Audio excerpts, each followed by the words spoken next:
তেল ছাড়া শুকনো কড়াইতে মাত্র হাফ কাপ সুজি দিয়ে বাড়ির প্রত্যেকের জন্য রাতের ডিনারের দারুণ মজাদার একটি রেসিপি তৈরি করব। নমস্কার বন্ধুরা, নতুন আর একটা রেসিপিতে সকল বন্ধুদের স্বাগত।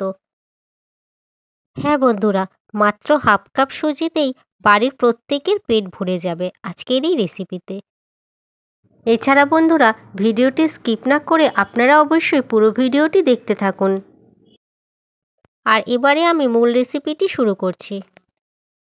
প্রথমে গ্যাসের ওভেনে একটা কড়াই বসিয়ে দিয়েছি, তবে এই সময় আমি গ্যাসটা জ্বালাবো না। প্রথমেই কড়াইয়ের মধ্যে আমি দেব হাফ কাপ সুজি,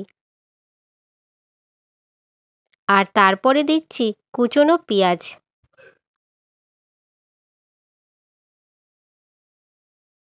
আর এবারে আমি দেব ঝালের জন্য লঙ্কা। অবশ্যই লঙ্কার পরিমাণটা আপনারা কম বেশি করে দিতে পারেন। তারপরে আমি এর মধ্যে দেব কুচনো ধনেপাতা,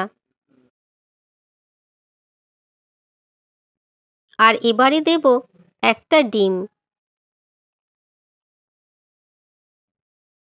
আর এই সমস্ত কিছু উপকরণগুলো দেয়া হয়ে যাওয়ার পরেই এবারে আমি গ্যাসটাকে জ্বালিয়ে দিয়েছি। আর এবারে সব কিছুকে একসাথে খুব ভালো করে মিশিয়ে নেব। আর এই সময় গ্যাসের ফ্লেমটা একদম লো করে রাখবো। আর রোজ রোজ রুটি খেতে ভালো না লাগলে এই রেসিপিটি মাঝে মাঝে বানিয়ে নিতে পারেন।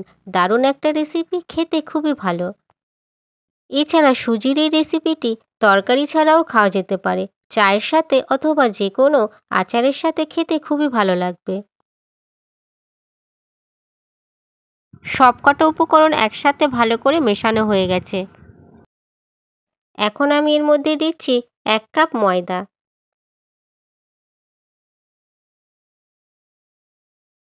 আর এবারে সুজির সাথে ময়দাও খুব ভালো করে মিশিয়ে নিচ্ছি।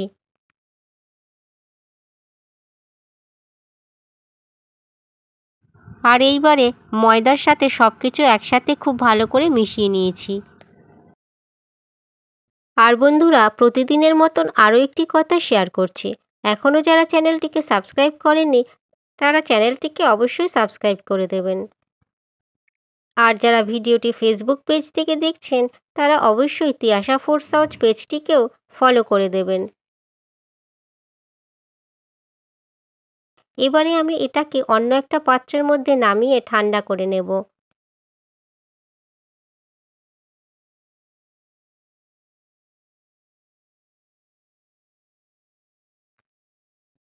একটু আমি ছড়িয়ে দিচ্ছি, এতে তাড়াতাড়ি ঠান্ডা হয়ে যাবে। আর এবারে এটা অনেকটাই ঠান্ডা হয়ে গেছে, তবে পুরোপুরি ঠান্ডা না করলেও চলবে।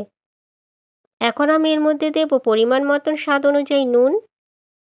তারপরে আমি দিচ্ছি হাফ চামচের মতন চিনি। চিনি দিলে টেস্টের ব্যালেন্সটা ঠিকঠাক থাকে আর খেতেও ভালো লাগে। এখন আমি সমস্ত কিছুকে একসাথে আরও একবার মিশিয়ে নিচ্ছি।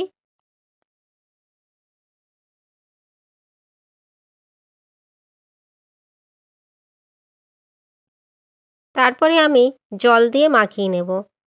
মেশানো হয়ে যাওয়ার পরে এবারে অল্প করে জল দেব, আর অল্প অল্প জল দিয়ে খুব ভালো করে একদম নরম করে মাখিয়ে নিতে হবে। আমরা রুটির জন্য যেমন আটা মাখাই, ঠিক সেরকমই এটাকেও মাখিয়ে নিতে হবে। সুজি আর ময়দা একসাথে বেশ নরম করে মাখিয়ে নিতে হবে।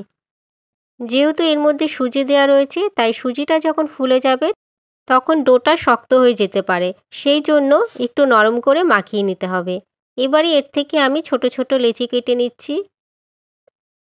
লেচির সাইজটা আপনারা ছোট অথবা বড় করেও নিতে পারেন। এবারে এটাকে আমি 5 মিনিটের জন্য ঢেকে রেখে দিলাম। 5 মিনিট পরে আবার ঢাকনাটা সরিয়ে নিচ্ছি। লেচিগুলো নরম রয়েছে, যেহেতু আমি একটু নরম করে মাখিয়েছি, না হলে শক্ত হয়ে যেত। এবারে আমি একটা একটা করে লেচি বেলে নেব।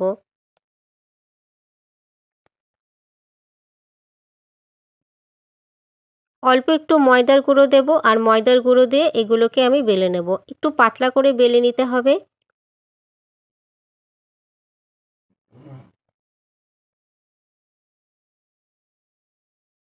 পরোটাগুলো যেহেতু সুজি দিয়ে বানানো, তাই রুটির মতন পুরোপুরি গোল হবে না, আর পরোটার কোণাটাও সমান হবে না। রুটিটা বেলা হয়ে গেছে আর একটু পাতলা করে বেলে নিয়েছি। এখন আমি একটা গোল বাটি নিয়েছি এই পরোটাটাকে পুরো গোল করার জন্য। আমি এইভাবে কেটে দিচ্ছি। এতে পরোটার আকারটা পুরোপুরি গোল হবে। আর ঠিক একই রকমভাবে সবকটা পরোটা আমি কেটে নেব।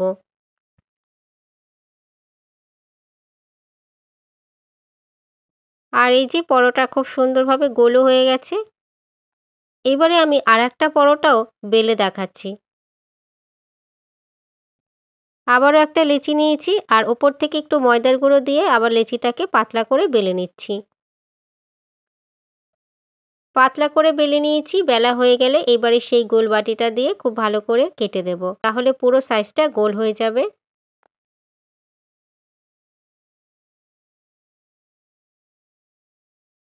সবকটা পরোটা বেলা হয়ে গেছে। ঠিক একই মাপের একই সাইজ করে আমি বেলে নিয়েছি।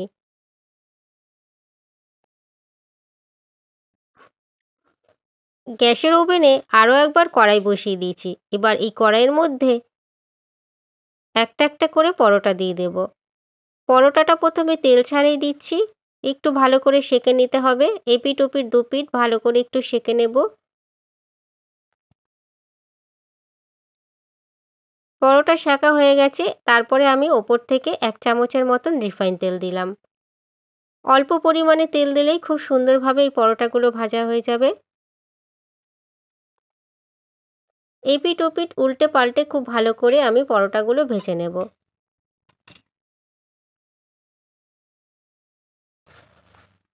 এই পরোটাটা ভাজা হয়ে গেছে। ঠিক একই রকমভাবে আমি বাকি পরোটাগুলো ভেজে নেব। আবারও একটা পরোটা দিলাম। প্রথমে একটু সেঁকে নেব, তারপরে তেল দেব। তবে প্রথমটা আমি তেল দিয়ে যেহেতু ভেজেছি, পরেরটা কিন্তু আর তেল দিতে হবে না ভাজার জন্য। তেল ছাড়াই খুব ভালো করে ভাজা হয়ে যাবে। তা দেখুন বন্ধুরা, এটাও খুব সুন্দরভাবে ভাজা হয়ে গেছে। রাতের ডিনারের রেসিপি একদম রেডি আর গরম গরম পরিবেশন করব। সুজির এই পরোটাগুলো বাকি অন্য সব পরোটার থেকে অনেকটাই নরম আর সফট হয়, খেতেও দারুণ লাগে। তাহলে বন্ধুরা, রেসিপি যদি ভালো লাগে ভিডিওটিকে অবশ্যই লাইক করবেন। কেমন হয়েছে সে বিষয়ে কমেন্ট করে জানিয়ে দেবেন। আর আপনারা অবশ্যই ভালো থাকবেন, সুস্থ থাকবেন। এছাড়া ভিডিওটিকে প্রথম থেকে শেষ পর্যন্ত দেখার জন্য আপনাদের সবাইকে অসংখ্য ধন্যবাদ।